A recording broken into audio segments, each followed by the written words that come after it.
plenty high to give us thunderstorm action. So that is why this is that first line that came through. And Charles is probably a little bit in this vicinity, just south of Oklahoma City, of the city center, I should say. He's just south of there. That line kind of went to his north, but that's only the beginning with all of this low-level jet energy that, again, we already have in place. So it's already causing storms. This is actually going to intensify as we head later in the day.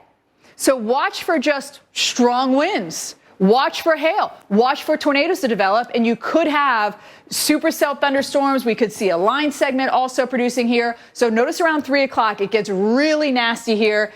Eastern Oklahoma, also in the Dallas-Fort Worth area, and pushing into Missouri and Arkansas as well. And Lynette, that continues actually into our Tuesday election day, but thankfully it won't be as intense. Yeah, that's some good news there.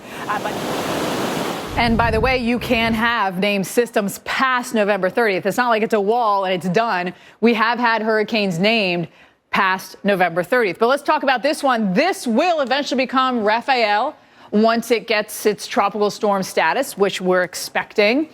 And right now, the winds have been gusting in some of these thunderstorms up to around 40 miles an hour. The question is, exactly where is that center?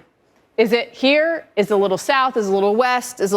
The Hurricane Center is going out there to determine where's the center and do we have a closed off center. That's huge. It still could just be a wave and a cluster of thunderstorms. But regardless of all that, there is going to be enough warm water and light enough shear for this to develop. We're expecting this to become a tropical storm. Look, Tuesday, 70-mile-an-hour winds. That is still a tropical storm.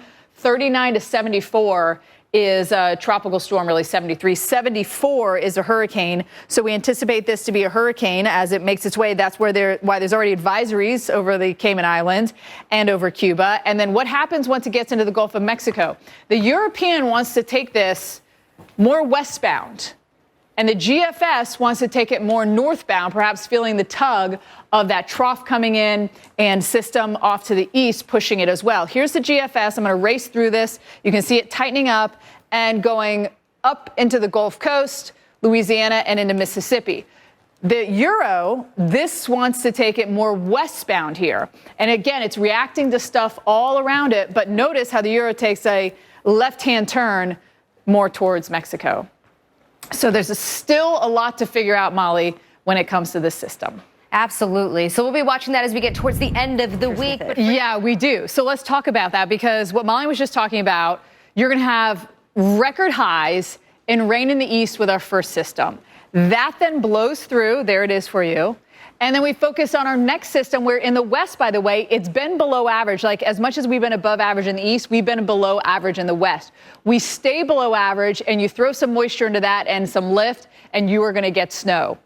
And in Denver, by the way, the latest first inch of snow that we've ever seen, December 31st, 2021. We will get an inch out of this. That's what it's looking like with the snow coming in for our Wednesday, really developing into our Thursday. Look at all the rain ahead of this as well going into our Friday. The system's still pouring out, the snow and the rain. And then as we head into our Saturday, things are going to improve. Let's first talk about that rainfall. On the front side of it, we could see 3 to 5 inches in some places. This is great. This is just Wednesday afternoon through Saturday. It is very, very dry here. The GFS wants it a little bit farther east. Now, regardless of where it all ends up, all of these areas are super dry, and so we need the rain. So this is beneficial no matter where the rain falls. Unfortunately, if it comes quickly and over the same areas, then you're going to run into some flooding. But look at the snow. There's Denver. So we're not going to set any records here for the latest 1 inch of snow, because it will certainly come in. And as you saw on the other models, it really kicks off into our Thursday and Friday. It continues and finally pulls it out into our Saturday. A quick look at those totals showing you that the Euro is going very heavy, 2, even 3 feet of snow over a very large swath. And the GFS still getting a foot or 2, but over a much smaller area. And Denver, this one, looks like we're getting shut out, according to the GFS. But I think we'll probably get some snow here into the Denver area. Heavier stuff as we go a little bit south and a little bit west. You get that jet energy at about 30,000 feet. So from the mid to the upper levels of the atmosphere, you've got these strong winds coming in southwest. Another severe thunderstorm warning. We had a line earlier in the same area that had tornado warnings on it. It's already started, and it's going to continue as we go through the day. It will get even more intense as we go later in the day because the southerly flow will continue to bring us plenty of moisture in the atmosphere. We've got a low-level jet that will actually kick into gear, higher gear, even though it's pretty high already. It'll kick into higher gear this afternoon. So our tornado condition index is a 5 out of 10. The higher the number, the higher the threat. But with this, we could see rotating supercells. We could see a few very strong tornadoes on Saturday. Preliminarily, a couple EF3s, EF2s. And look at all the oomph that's going to come through the day. This is our CAPE, convective available potential energy. You know what happens? It goes from potential to kinetic energy, right? Think about a little car on a slide. It has all this potential energy and then changes into kinetic energy. Severe thunderstorm warning. Some of our winds here being warned this morning up to 60 miles an hour, hail an inch in diameter. And these have been moving off fairly quickly, around 35 miles an hour. This is off to the south and west of Oklahoma City. Charles was just to the south there of Oklahoma City in one of those suburbs. But we're going to see more of these cells and more flash flooding potential as we go through the day. So this is over the past 3 hours. This is that energy I was talking about, the low levels of 5,000 feet, your low-level jet. That's actually going to intensify as we go throughout the day today. So not only could you see tornadoes, but just strong wind damage.